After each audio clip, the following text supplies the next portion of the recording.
Boop. And boop. And pull up my chat monitor.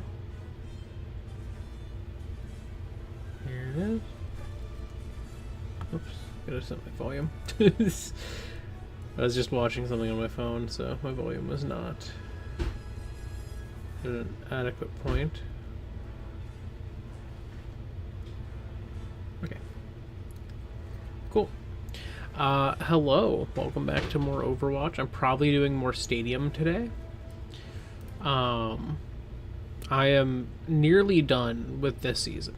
I just gotta say, this is something I love about Overwatch, and they've been this way since Overwatch 2 came out. Every battle pass I have ever played, if you miss like a day, you feel like it is impossible to catch up. Like, you feel like you are fighting tooth and nail to complete your battle pass if you have even a modicum of a life. Overwatch, I was able to barely play for a significant portion of time. And yet, here I am. I have 12 days left, and I am now at the point where I don't need even a level of my battle pass per day to complete it. Like, what happened within their team that this is so much more doable? Because like, the thing is, you could argue it's like, well, you're getting a 20% boost, you're using the premium pass. And I'm like, yeah, but when I played Marvel Rivals and I paid money, I did not get done with it that easily. It was stressful. It was too much. It felt like I was trying to climb some insurmountable thing.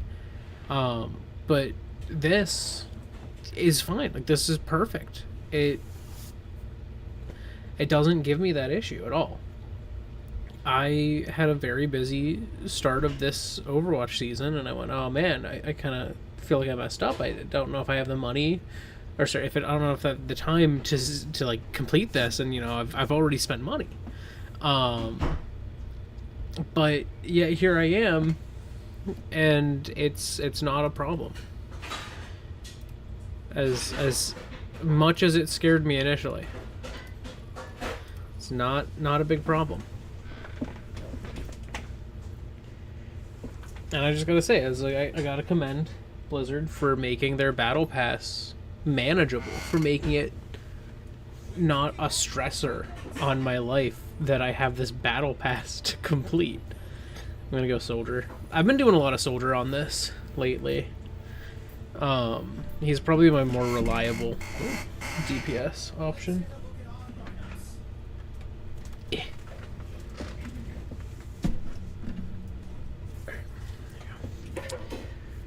So I nudged my actual desk to the side. Soldier. And it's like, could I go dad mode? Yes, but I'm gonna go the edgy new mythics mode. And I think this palette looks really cool with the energy being like silver with black at the center. It's so cool. But yeah, no, like, this is the least stressful battle pass I've ever seen. Even in Splatoon 3, they have the catalog system, and I wanted to get the dab that was at the end of the pass, pretty much, in the first season. And it was so stressful. I was not having fun. I was having a really bad time doing that.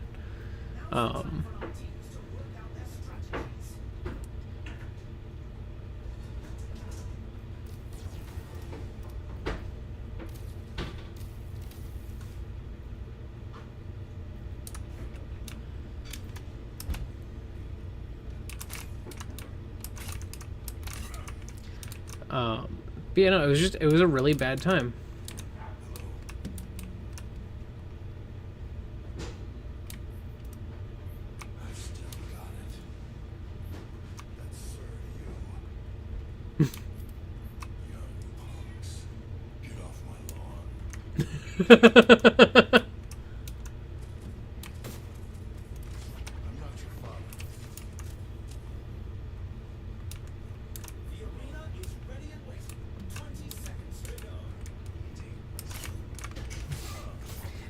But yeah, I don't know. Battle passes stress me out all the time. I love how you can see, because I've got this screen, but I also have that screen that has this feed up on it. So when things go off, you can see it both from the screen in front of me and also because it's lighting me from the other screen. That's immersive. Talk about immersion right there. I have no idea how I'm gonna do today.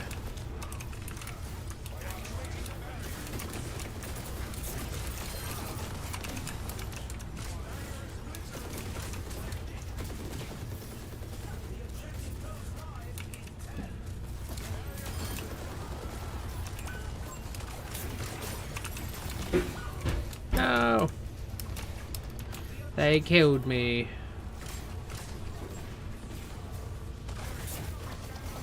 Oh, we got 3 mythics. Let's go.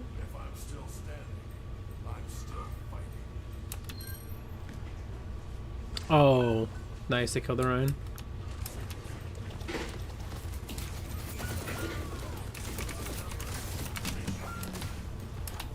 Oh.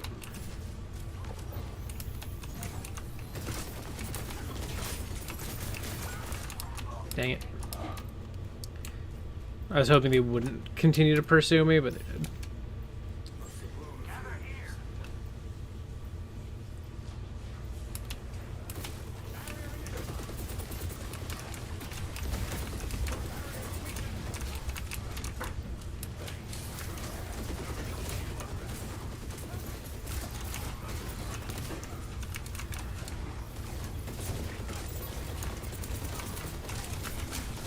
Whoa, whoa, whoa.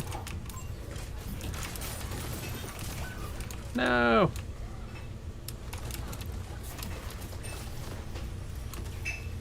Uh-oh. Uh-oh. We're not in a great spot. Oh, he ate it? Huge.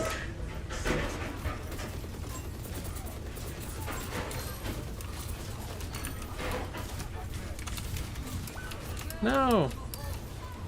I keep just dying. They just keep killing me. I can't get in there. Jeez. I'm not even, like, doing something wrong, I don't think. Like, I'm just, like... I'm trying to get back to my team, and they're just not, like, keeping an eye on where I'm coming from, and so I just get killed. Oh. Let's not do that. Let's not do that.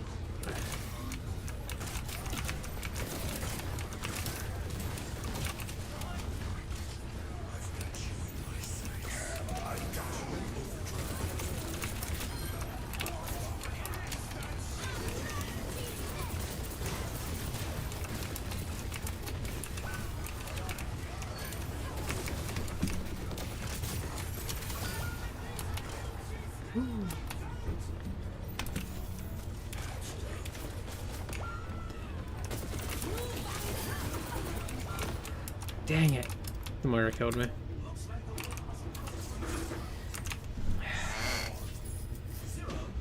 Yeah, I died like 3 times because like I was just... Like, Zenyatta is good for some support, but he's not the healer, you know?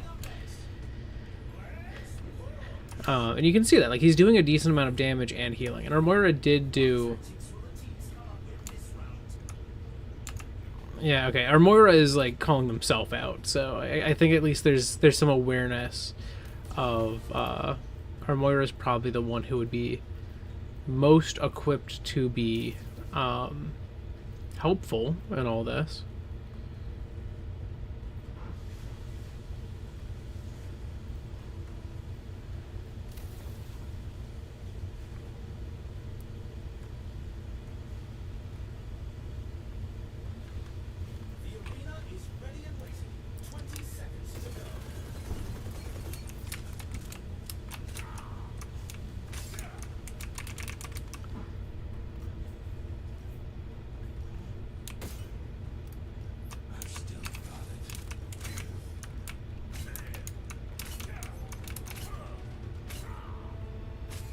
I'm just watching it because it flashes my face as things happen. I don't know. There's something fun about that. That's neat. And that's just because I have a TV directly next to me right now, and I'm in a darker room than I used to be.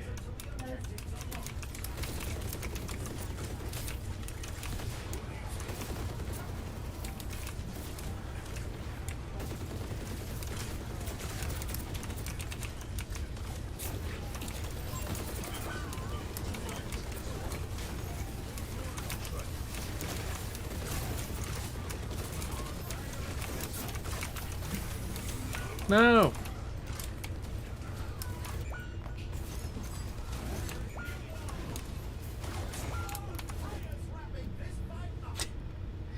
I hate that it just says waiting to respawn if you say I need healing when you're dead. It's like, I'm just trying to indicate, like, y'all...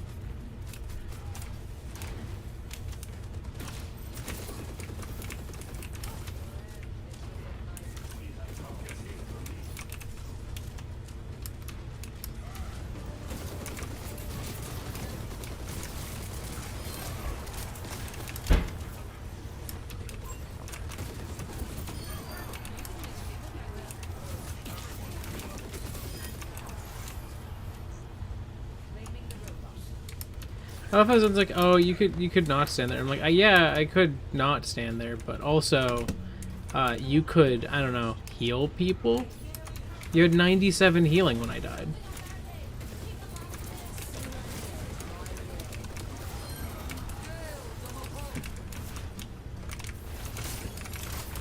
Uh-oh. Running away.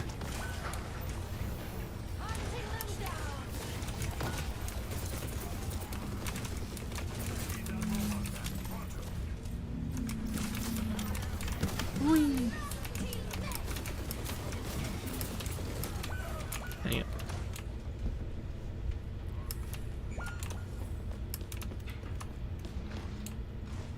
Yeah, like, I have, like, half the healing that the Zen has, and I should not. I'm just gonna say that. I should not.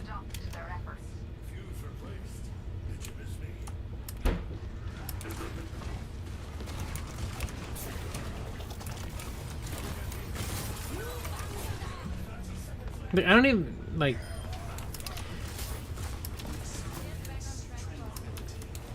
Yeah, like, I don't know. I'm just, like, I'm struggling to get any purchase. I just get out there, I die. I get out there, I die.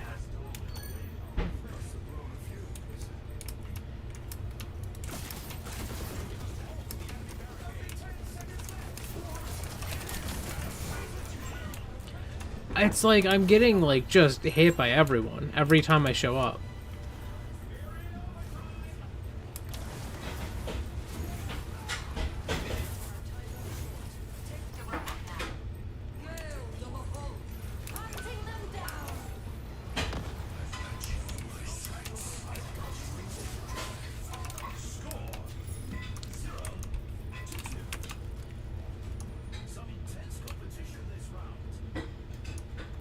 Yeah, like, I just can't get to be somewhere, you know?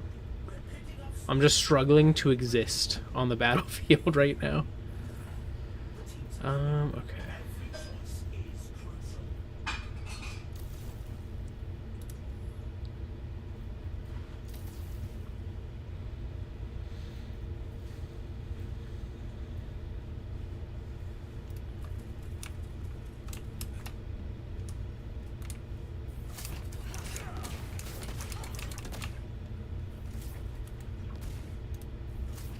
Yeah, I've died like 9 times.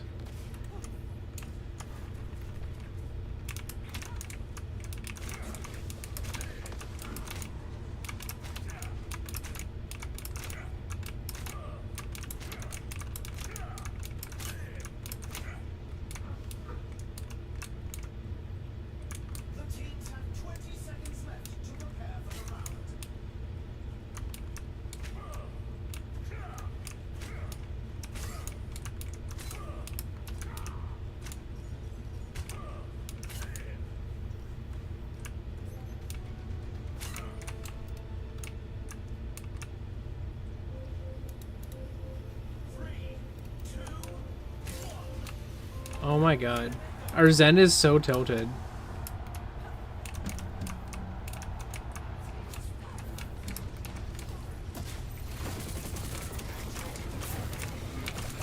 Jesus Christ.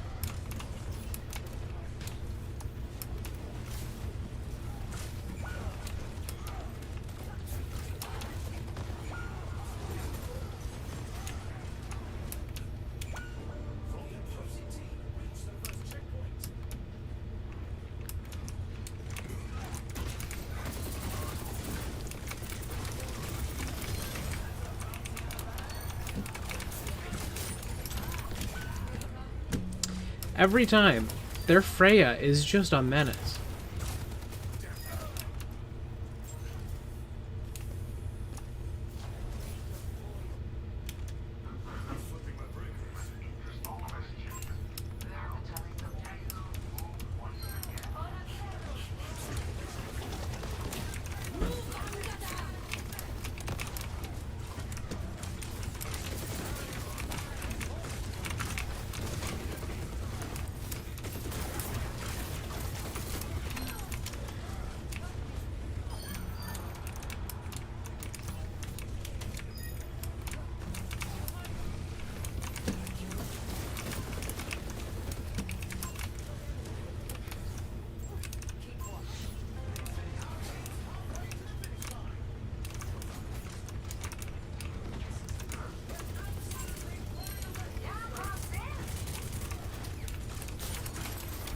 Ooh.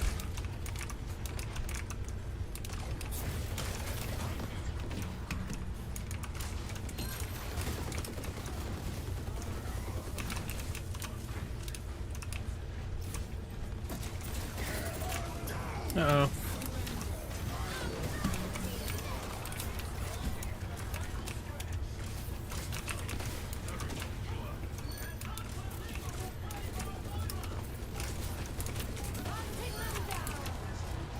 Jeez, okay.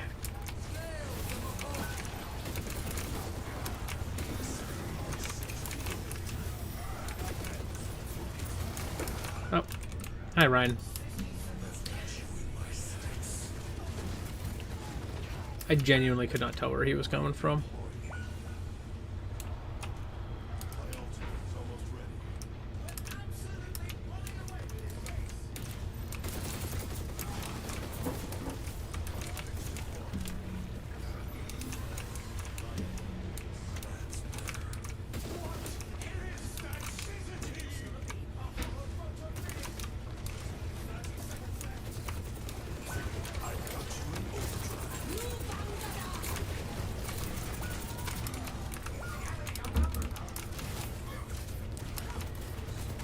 I'm trying.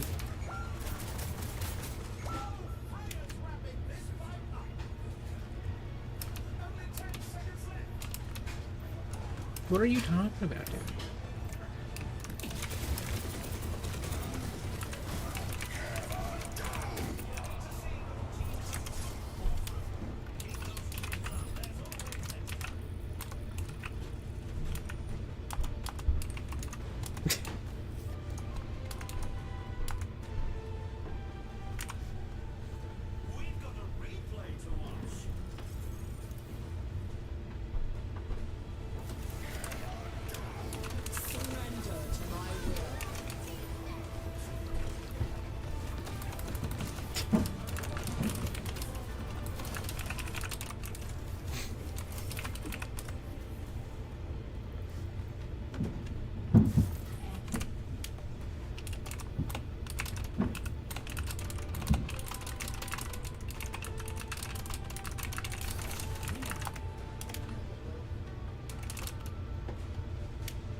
Alright, let's see.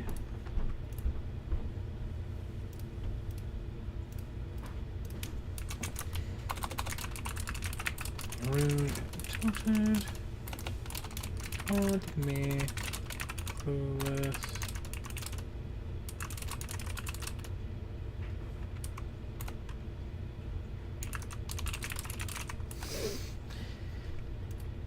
Alright.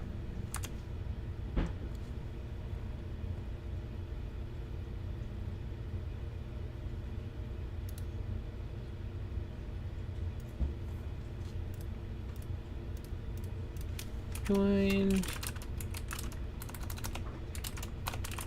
Teammate.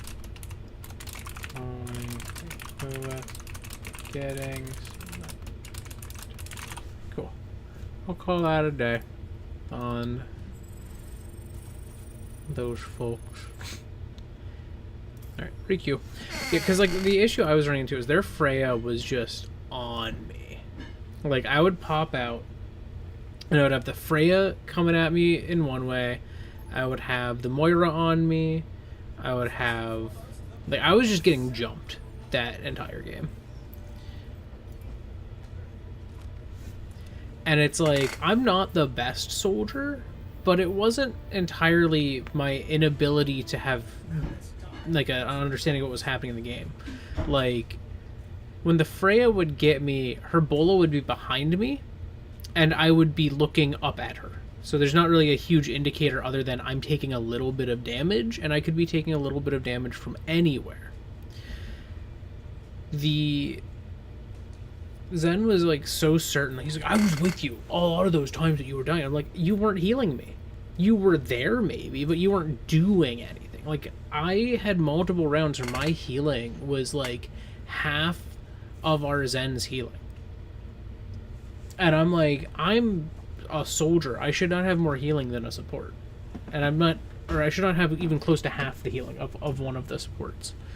So it's like, if Zen was healing opportune targets, maybe I wouldn't have died as much.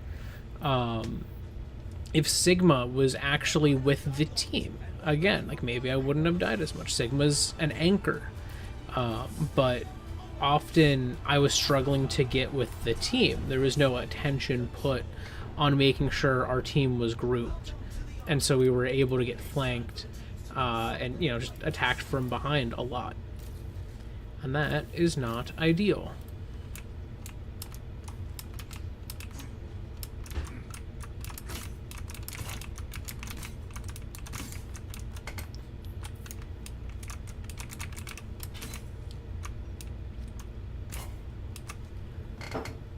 And it's like, I think that's one of the things that people often misinterpret game stats as an indication of how well someone's doing from their own skill. Like, they look at the game stat as like, that is an indicator of exactly how good this person is playing, and not an indicator of a person who needs help. It's kind of like, it's like grades. You know, you think of grades, and a lot of teachers will see a kid with good grades and be like, I want to put my attention there because that's a kid who needs that attention because they're so smart, and they need that extra attention to make sure that they can be extra smart and all that.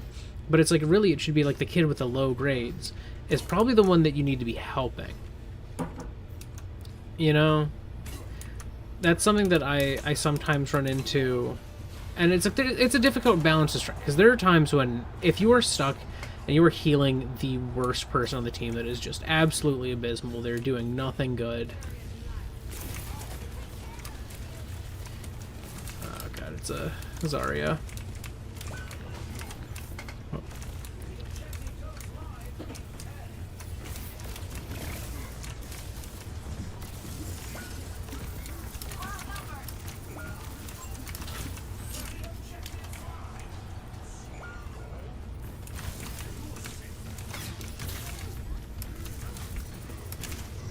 Oh.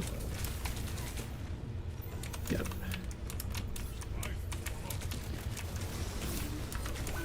God dang it.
then why weren't you capping it?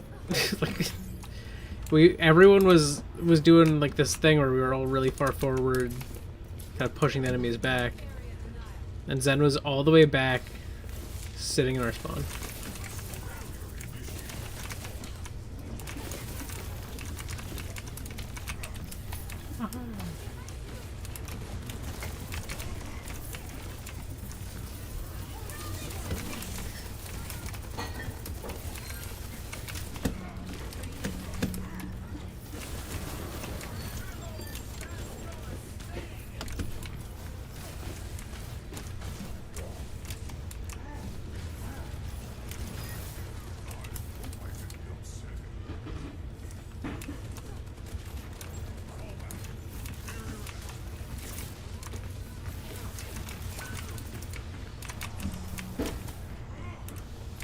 We need to fall back.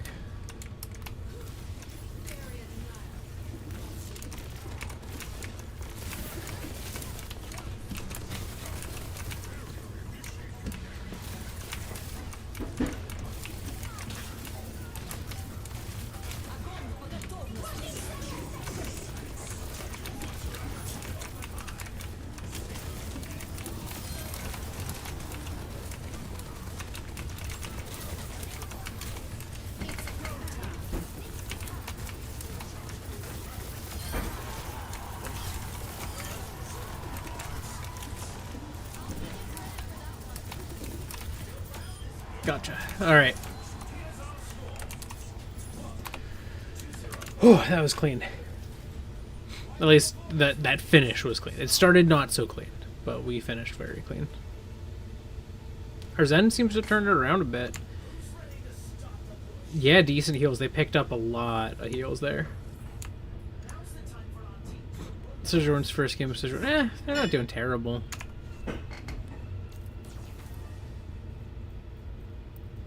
I've seen worse. I could do... If I get Shield Buster, I can't afford that, but I could do something different.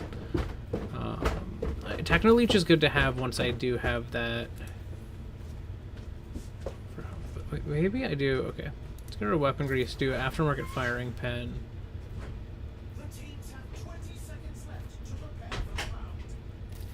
And that, and I think that's a little more bang for my buck than just getting the one that does both.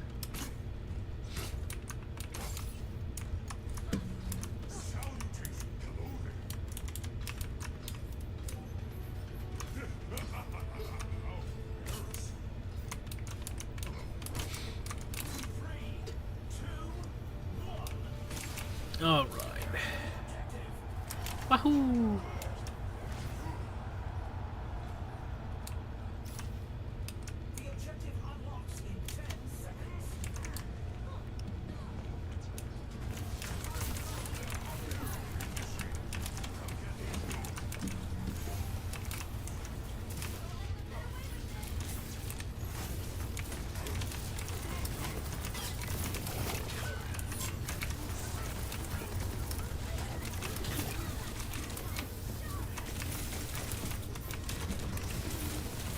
Whoa, whoa, whoa, whoa! I couldn't get out. I got stuck on geometry so much there.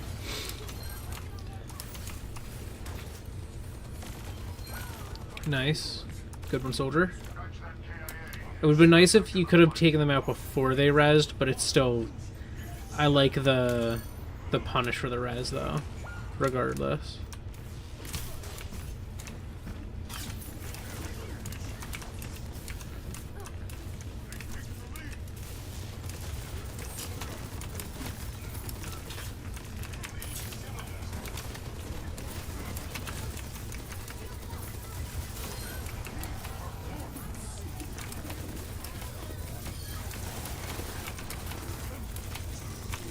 Ah, dang it. I was trying to turn around and jump out.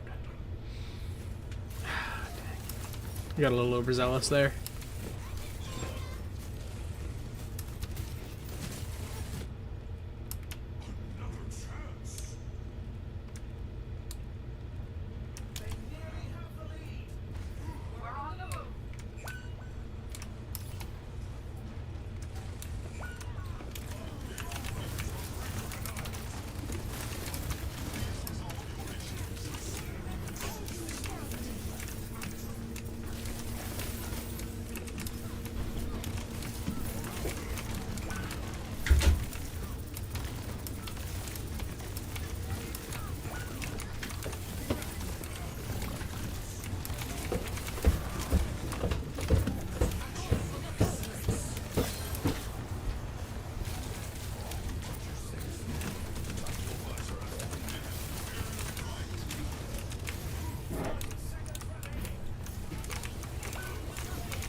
That was a rough one.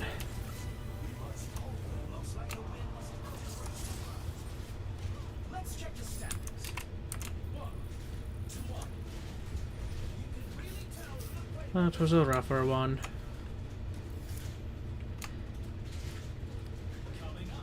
Yeah, our Brig is not doing a ton of healing, and you're the area healer, so it's like you kind of need to be doing a lot more.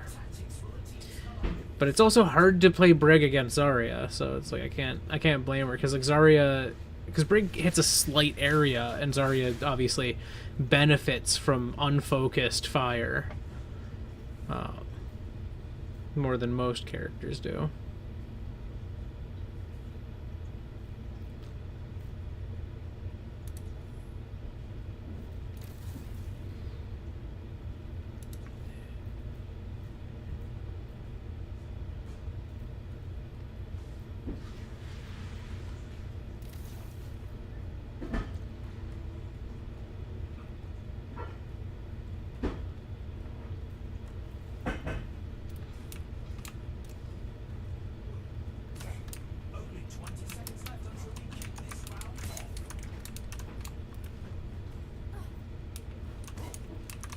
This is a setup where I do want to possibly get salvage slugs, because I think that does get me ammo while Zarya's shield is up.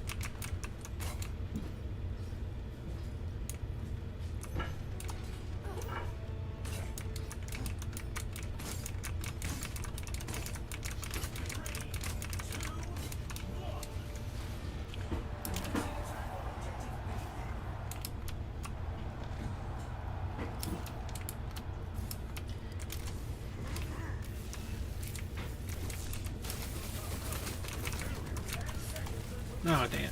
That was not where I wanted to go.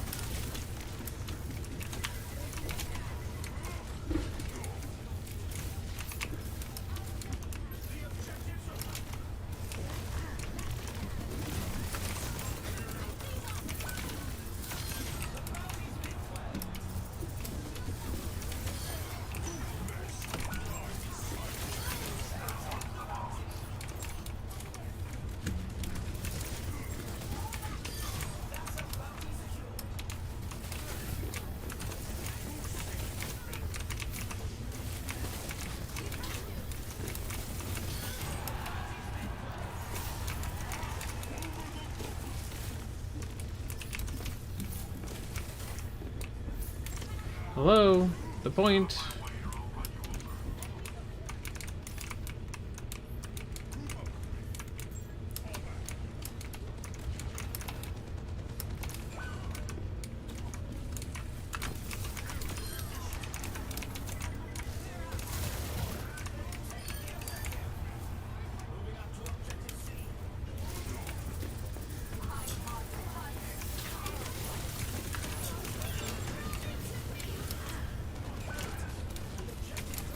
Whoa.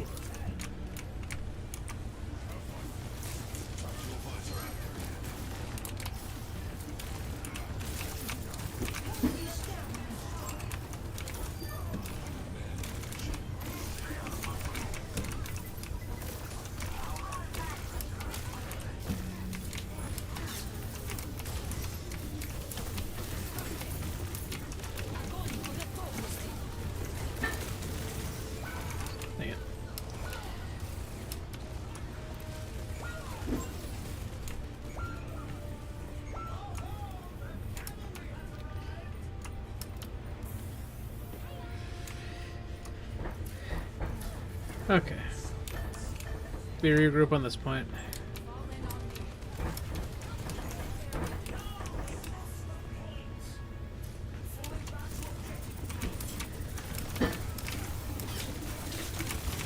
No! Oh, I was gonna ult.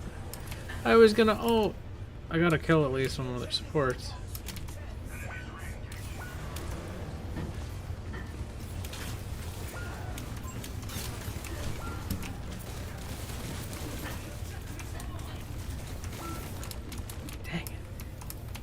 Ah, that was so bad. That was so bad. Man.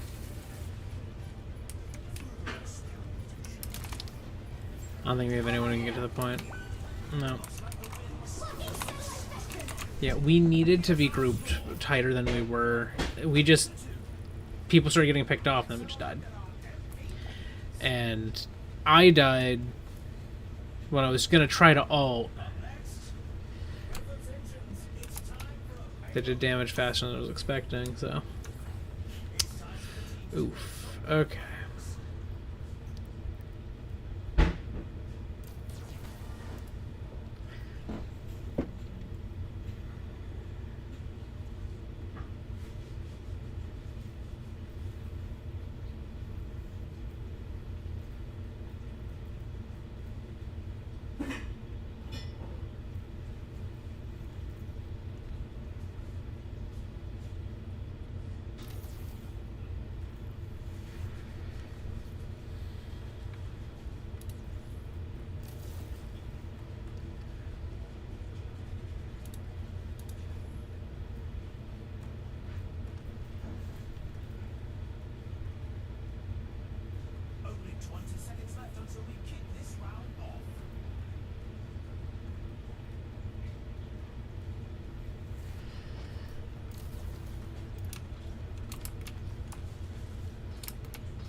Uh-oh.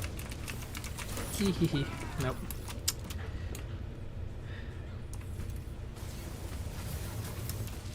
They're getting me.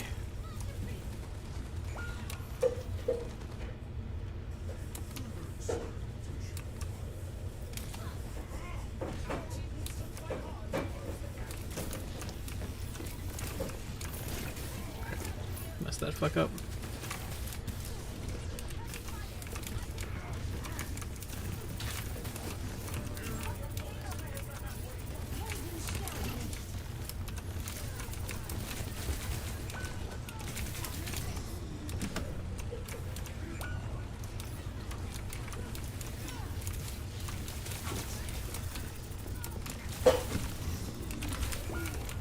My shield wasn't up yet.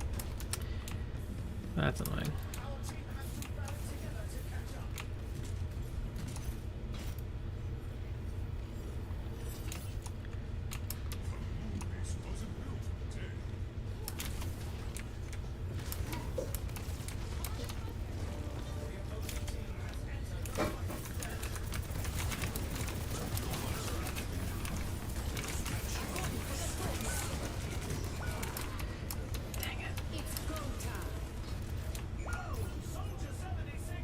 I can't, like, why is there Zen all the way back here?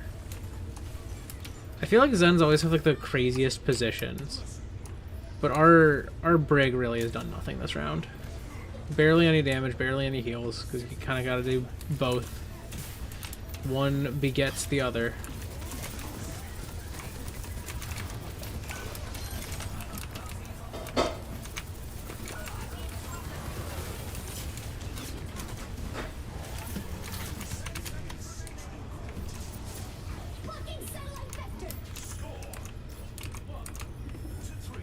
We need to group up. We need to group up. Our Brig's not able to do much if we're not grouped. And we just keep being really, like, staggered. And it's like, I get the appeal of that, but we have a Brig. We have a Brig, we gotta be together. You're not gonna get much from the Brig if you're not together.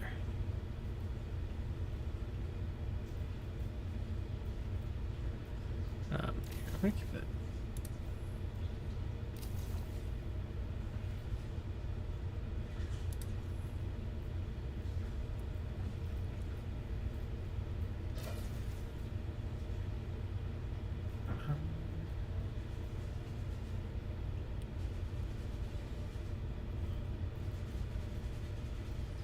Yeah, none of these ones are gonna give me what I want from that, so that's probably the best I can do right now.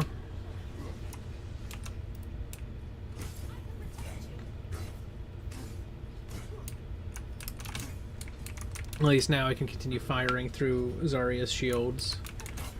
She's got those up.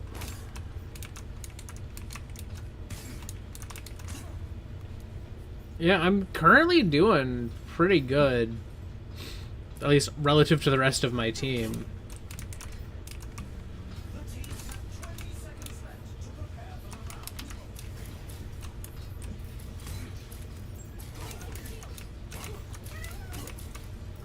Hey, Mimi. Hi. What? What's up? What's up, Bim Bim? Go sit on your spot. Go sit on your spot. We love to sit on your spot. Why not?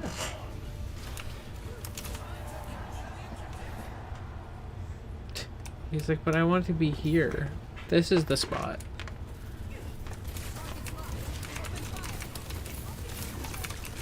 Jesus Christ.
Couldn't fall in the hole. Yeah, I just, like... It's difficult, because it's like my team wants to hang back, but... Brig can't do anything when she's hung back. She needs to go in, and she needs to go in with me. So I'm trying to push in, so that Brig will push in with me.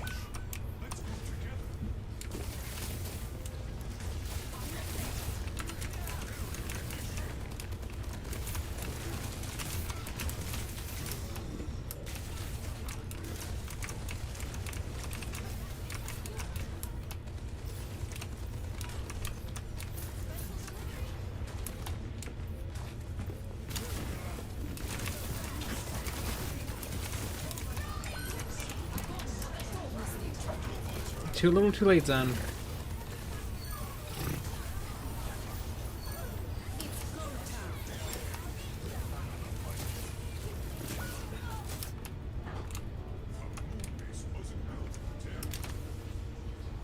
It's like they just constantly want to hang back, and I'm like, I get it, but you can't. Not with this comp.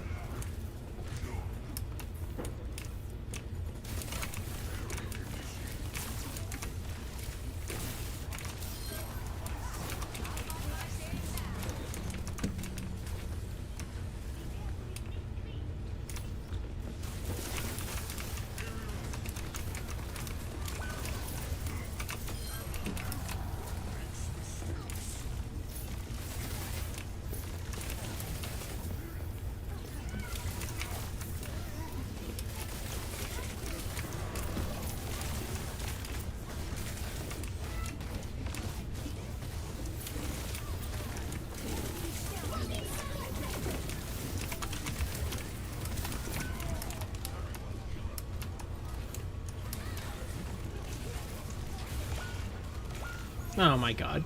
That was so sad. Oh.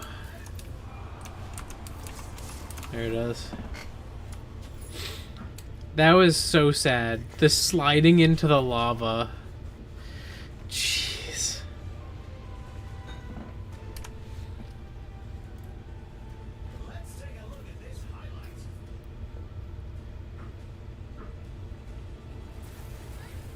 Yeah, it's it. Their Tracer is doing pretty good, and their Zarya is doing pretty good.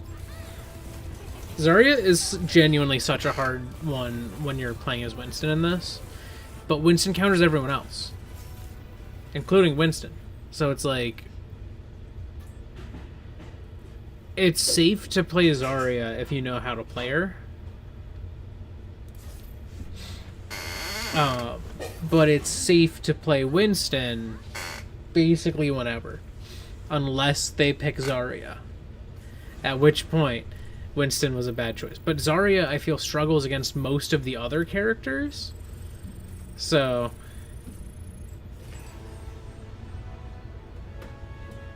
oh, we got the dailies done. Regardless.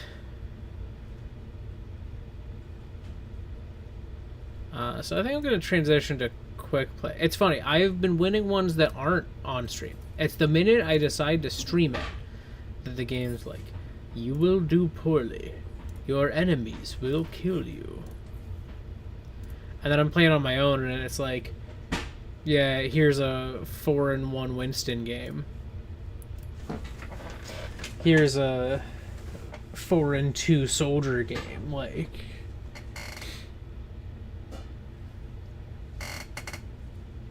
oh man.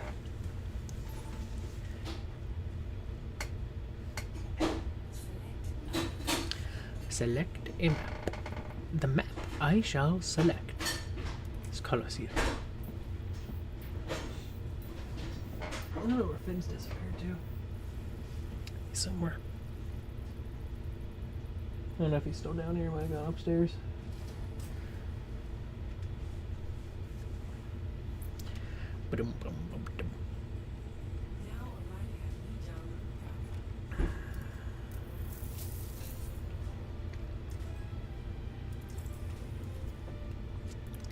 Well, I could play Ramatra. I could bring back the JQ. Because I've been trying to play JQ a bit more again. I'm not the best on Junker Queen. I don't know, especially like I'm not good on her in Stadium. Though I honestly I think she's just not good in Stadium, to be fair. I've like never seen a Junker Queen do really well in Stadium.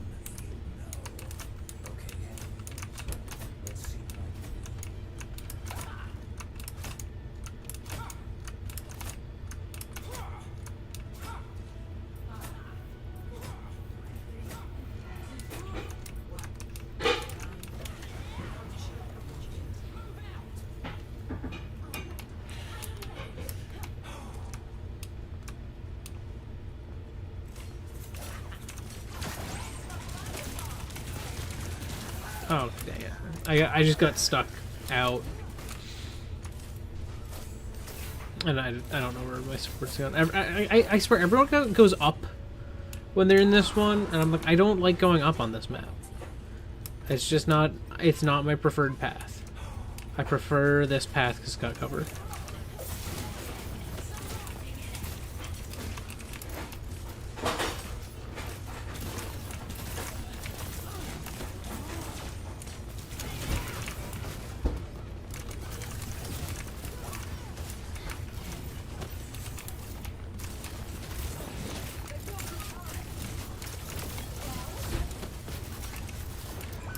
I just can't get in there.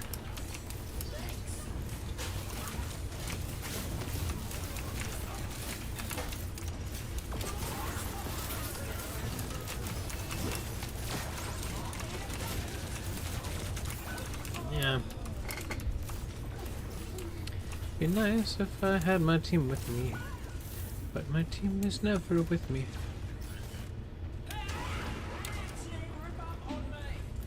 Whee!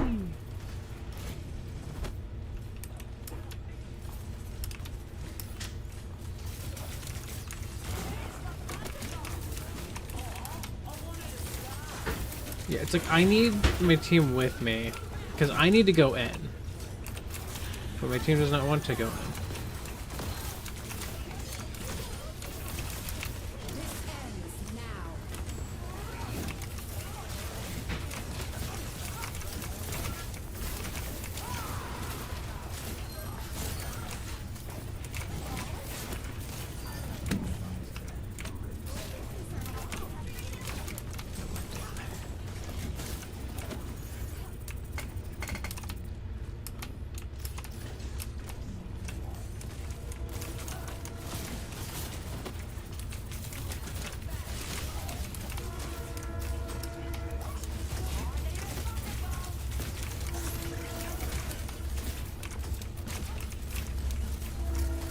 Got a choo-choo going by.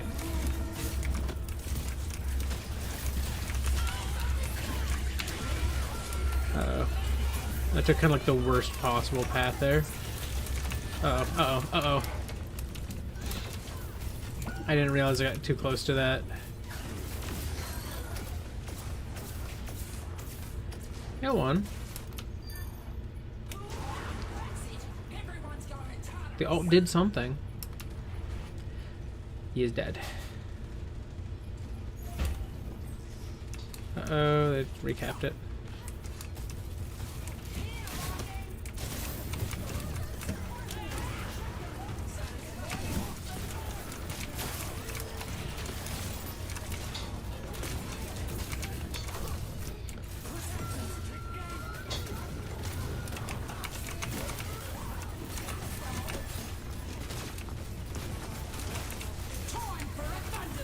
Oh, are you kidding me? I was hoping someone would be out.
There we go.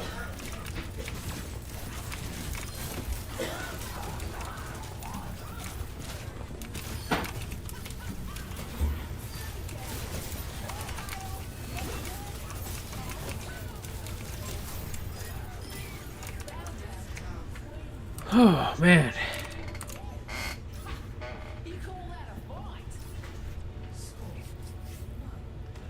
That ult was huge. That second one made up for the entire whiff on that first one. I'm not gonna lie. Like, the fact that I just went straight through. I didn't even hit the one character they had out. They had, like, their Oyari out, I think. And I missed her. And I was like, wow. Okay.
Nice.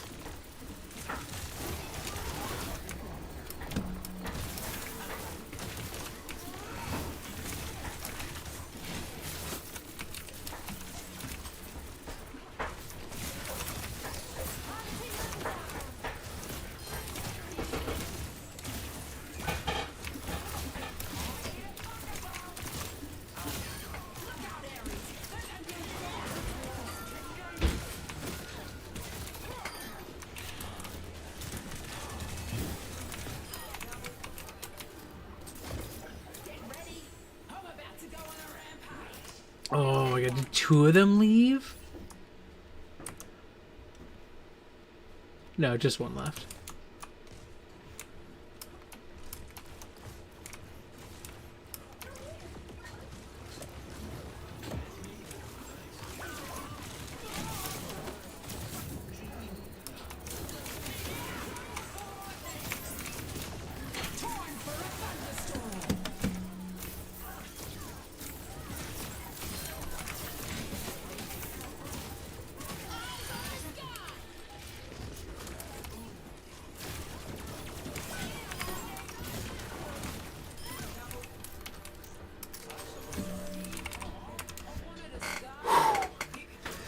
Alright, I cleaned up pretty well by the end of that. I even made someone quit. I think that was their tank who quit. Unless they just swapped. Yeah, no, their tank is the one who quit. Sorry, Crimson Chin. Let's see. I'll get some love to a Reaper. A Reaper did do some good there. But I'm gonna give some up to their Oyari and / Juno because they were doing a good job putting their turrets up. I saw them all over the place all the time. It felt like there was always a turret somewhere. So I'll give them full credit for just having that turret uptime be very high.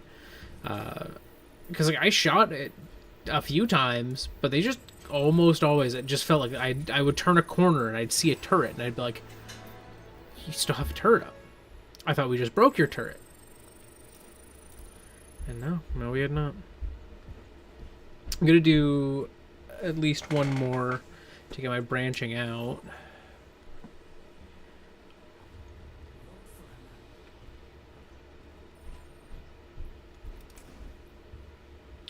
I want to do Runa Sub. I like doing push as JQ. I don't like JQ on like hybrid as much. Once we have the payload, I don't mind though. Yeah, I'm on attack. I prefer to be on a mobile fight if I'm playing Junker Queen, and I'm sticking with her right now.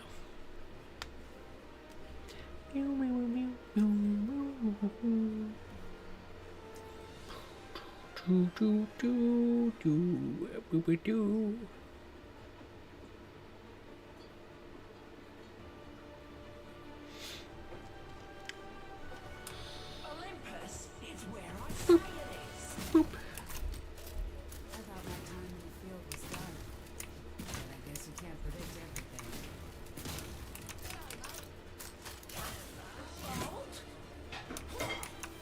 Hand is coming, so let's give it to them.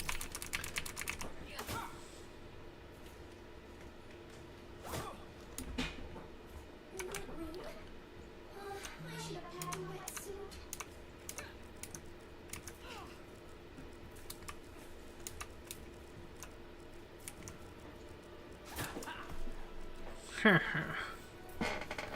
All right.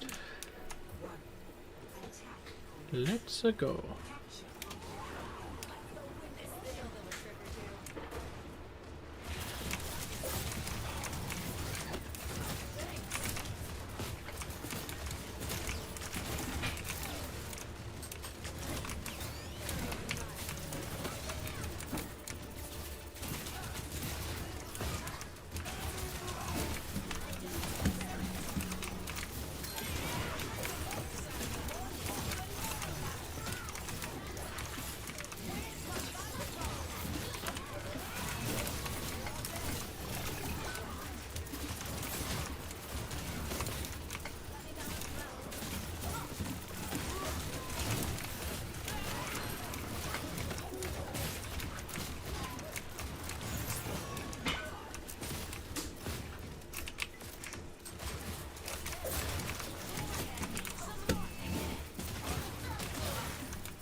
No.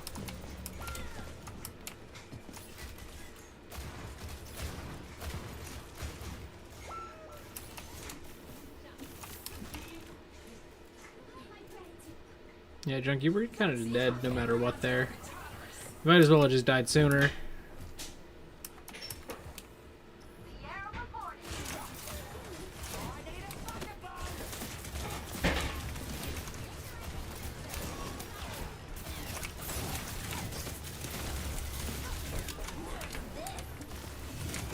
Dang it.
I was on it for so long.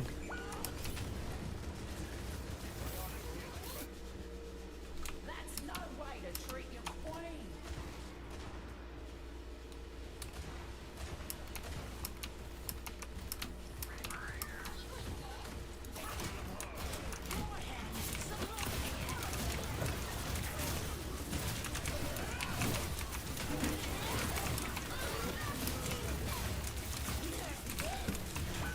Dang, I just couldn't get out from behind that. I just kept getting pushed.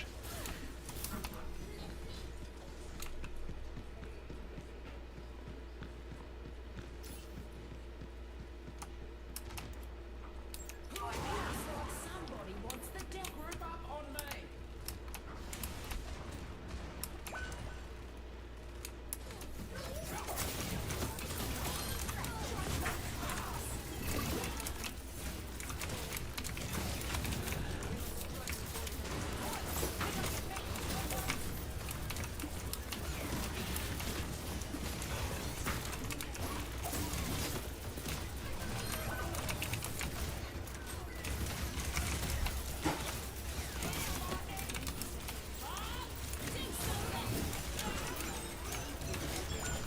Dang it.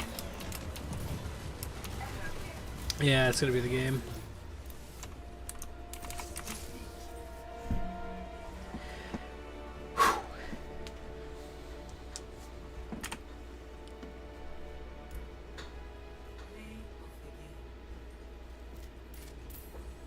You weren't even the scary one, Brig. Do something.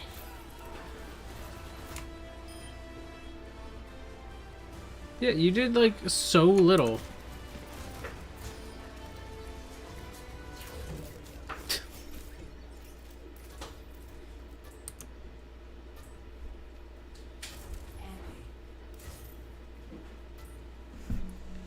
I love the Brig being the one who's like easy, and it's like, dude, you are not doing good. You like showed like, yeah, you harassed us for a little bit at one point, but like you weren't the threat. The threat was your diva, your Bastion, and your Ash.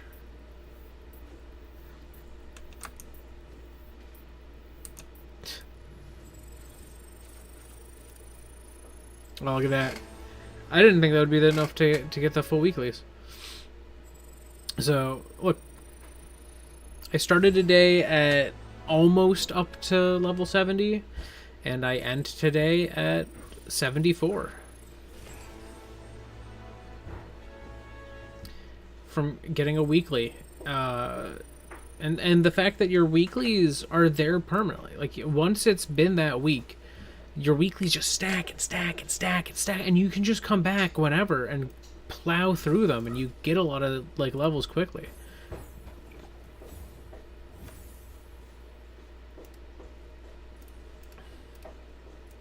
Quit chirping. This is a really cool skin, at least as far as it goes for Bob. She looks fine, but I think Bob is really where it's at on that one. Hi, Finn. Hi. Yeah, look, here I am, and I'm at now we're at week 8. I can get another 20,000 pretty easily, and the thing is, to get that 20,000, you need to get like 10 to 15,000. So from getting your weeklies, you could get 30,000 off of them, maybe 35,000. That's 3.5 levels for the weeklies alone.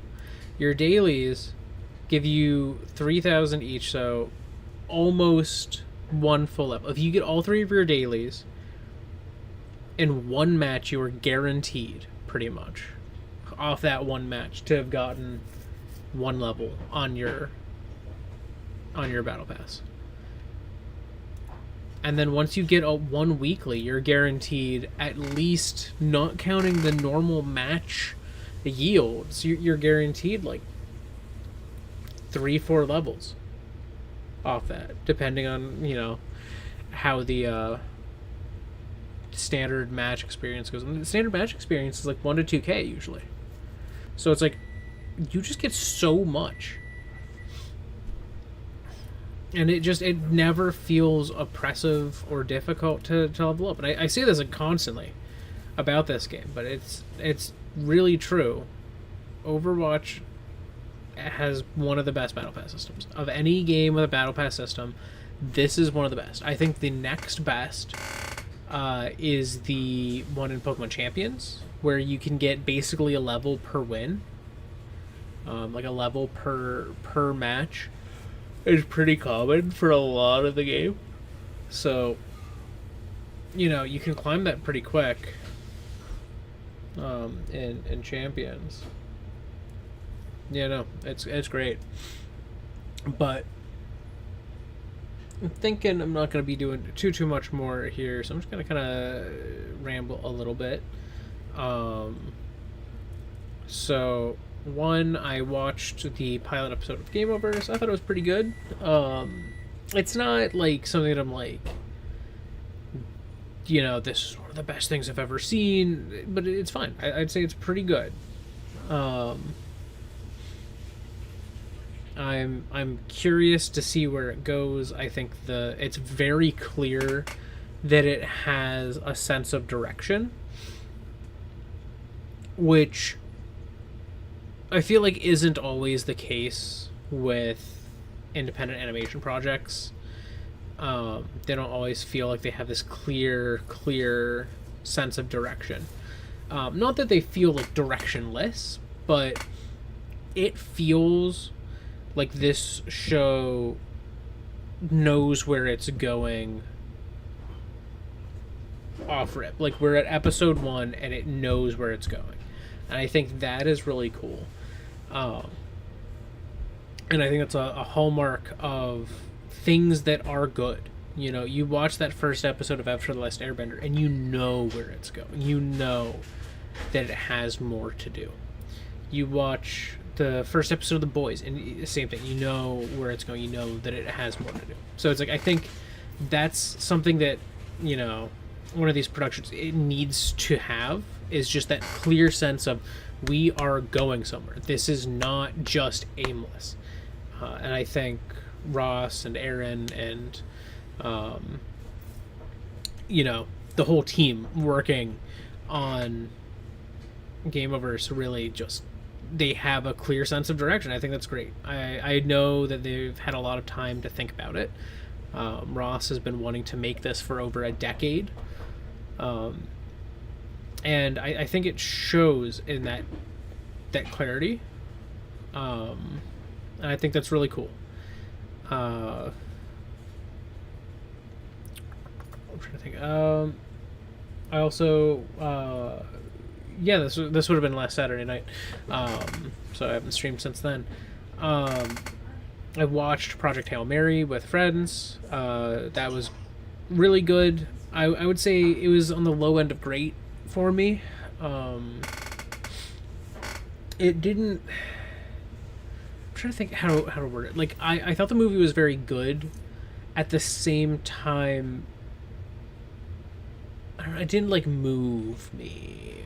You know, it was good in the way that a good MCU movie is. You know, where it's like it's fun and exciting and funny, and there's moments of tension and stuff. But I didn't feel like this is one of the most beautiful movies ever. Like I didn't have that moment. And that's usually when I start giving 9s and I start giving 10s. That's or 4.5s or 5s on Letterboxd. That's when you know, like, I am moved by something strongly. You know, that's like your Rogue Ones. I think I gave Thunderbolts a 4.5.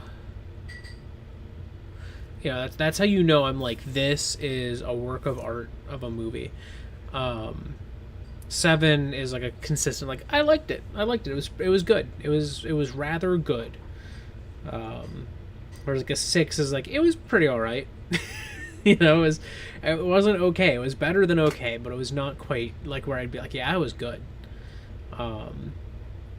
But no, I'd say Project Hail Mary was like a solid 4 stars for me. Like it was, I did put a review on Letterboxd. It's a little like short and kind of rushedly written, but I think it's so cool how much world building there is. I think it's you know, they talk about in fantasy, you know, you have your like hard magic and your soft magic, where like hard magic has these clear rules, this clear flow, but soft magic is like, you know, it's not really, there's not really limits or, you know, difficulties imposed. Like for example, soft magic is Harry Potter.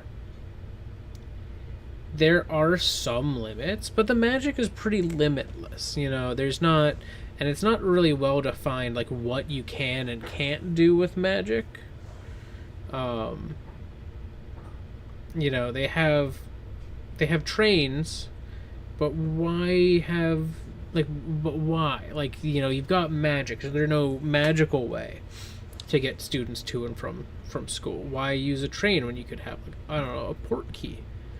But instead they use this train, and it's like, you know, you have this magic system, but it's not like strongly defined and strict. And then there's, you know, other magic systems, like I would say Aragon is a hard magic system. It's, you are using the true name of an object and the true name of an action or something. So when you are manipulating things using magic, you're inherently, like, there's a law to it. And you could argue, well, in Harry Potter you have to say a spell name. It's like, no, you don't. You don't have to say a spell name. That helps. You don't even need a wand. A wand helps. If someone was like I always thought it would be really cool, a scary like witch or wizard in Harry Potter that uses like the Cruciatus Curse or Avada Kedavra out of like a tuba or a trumpet or something, where it like blasts like a shotgun this torturous pain or death or something like that. That's a really cool concept to me. It's not really explored all that much, but like in Aragon, it's like you have this pretty clear, strict magic system, and it takes energy. You are drained by using magic, and I think that's cool. And Harry Potter's like, you just like, pew, pew, pew, pew, pew. And there's not really like anything that limits you. So then when I think of like Project Hail Mary, I would say that's hard science fiction, while some things I would say are like soft science fiction, Soft science fiction. Honestly, probably Star Trek.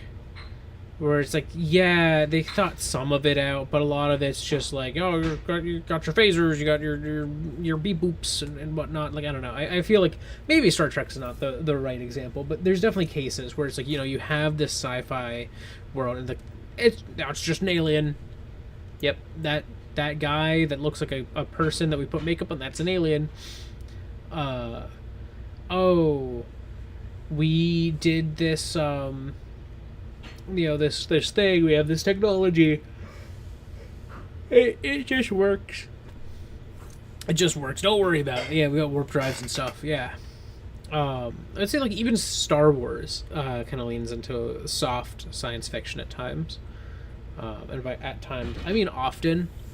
And they kind of retcon. All the hard science fiction of Star Wars is retconned, really. Or not explicitly stated. But Project Hail Mary, you can tell that the author of the original book, he is a hard science fiction guy. Everything was so grounded and thought out. And the fact that the alien in it is truly alien. I looked up with my friends after we watched the movie. We were looking at the Project Hail Mary wiki that breaks down more of the information that's like shared in the book and stuff like that about Rocky's race. And it is crazy. Rocky is basically a living machine. And by that I mean he has very few organic parts.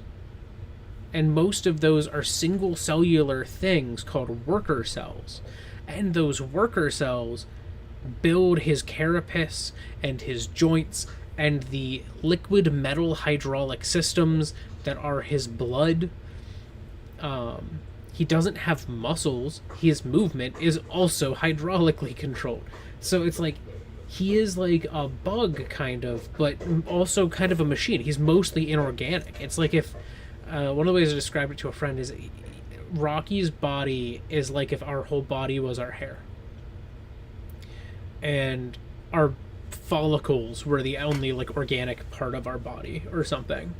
The only living tissues. I think that's so cool. I mean, I think Rocky's brain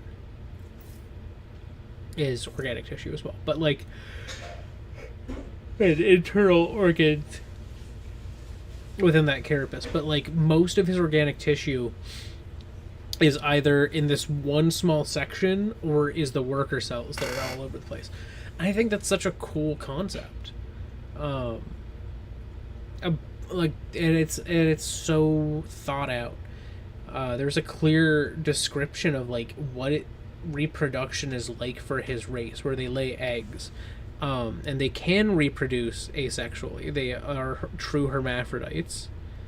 But that they bond with a mate, and they lay eggs, and then they introduce their worker cells.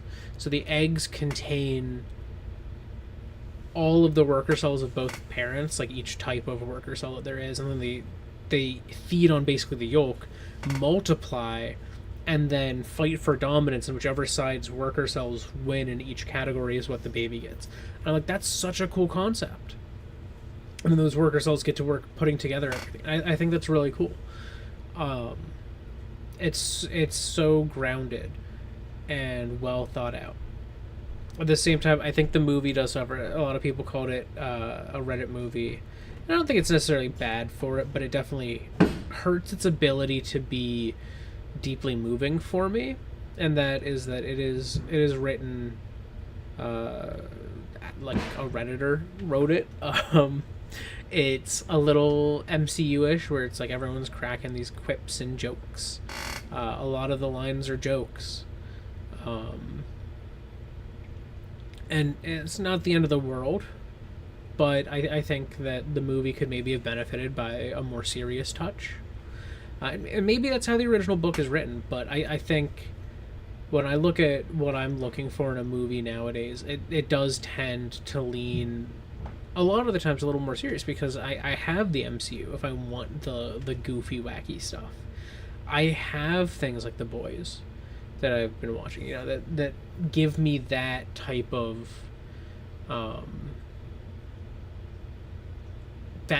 content, basically.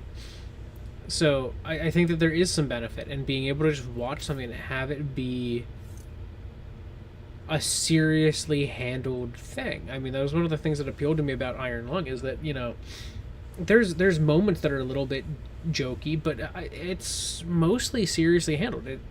It takes its world, and it treats it with sincerity. And I think that's something that there is a benefit in now. I think,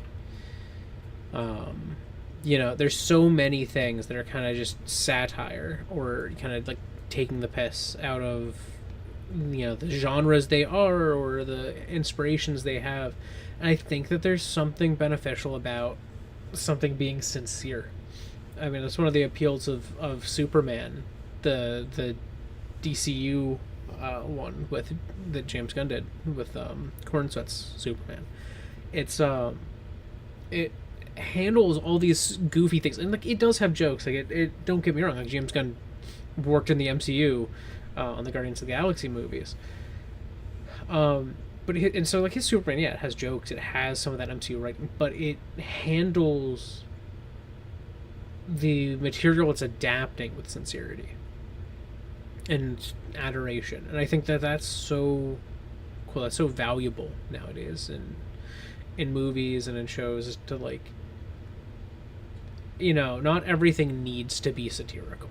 And I think that there's a benefit in having that genuineness. And I think that Superman has this genuine love for Superman and DC Comics. Iron Lung has this genuine love and appreciation for the world building that was David Szymanski did for the game. And I think that's kind of what I was missing from Project Hail Mary. It was like a little bit of that sincerity. It didn't have to be quite so cheeky about things. But at the same time, that's me nitpicking. The movie was great. Like, it's a very... Bus is zipping around. It's a very fun movie. It's a very cool movie. Like, it was a solid 8 out of 10 for me. But that's kind of like where the weakness lies for me, is why I'm not getting it to a 9 or getting it to a 10, is that it just lacks that emotional heart that would make me adore it. I saw in like Interstellar not terribly long ago. I was really late to that party. What are you doing? He's got a toy. He's just zipping around with it. But yeah, like I saw Interstellar semi recently, and that movie, say what you will about the ending being a little goofy, it is so sincere in it. It takes what could be a goofy ending and it plays it so respectfully and with so much heart. And I think that really just lent to the strength of the movie. It made it so much better. If they had made the end this goofy bit of a joke, it just wouldn't have landed. I think the whole movie would have been dragged down by that. And I think Project Hail Mary could have been a touch more Interstellar there, from just having that emotional grounding. I think that might have been worthwhile. And at the same time, it was like, Interstellar, there's like love, like familial love. The only real love you get in Project Hail Mary is the friendship between, your main character, Dr. Grace and Rocky. So it's kind of limiting on that. You only have a couple characters, but I don't know, I definitely think I would have appreciated a slightly more sincere take. But that's kind of where I'm at with it. Yeah. No, good movie. Good movie. But yeah, I am probably going to be back on Saturday. with possibly more Overwatch. Though I might be done with my battle pass by then, and if I am, I might be doing something different. Not 100% sure what. If I do something different, maybe I'll do a spriting stream or something. I have sprites that I need to do. I have a backlog I need to jump on. I need to... There's some things that I meant to start, and I started them over a month and a half ago now.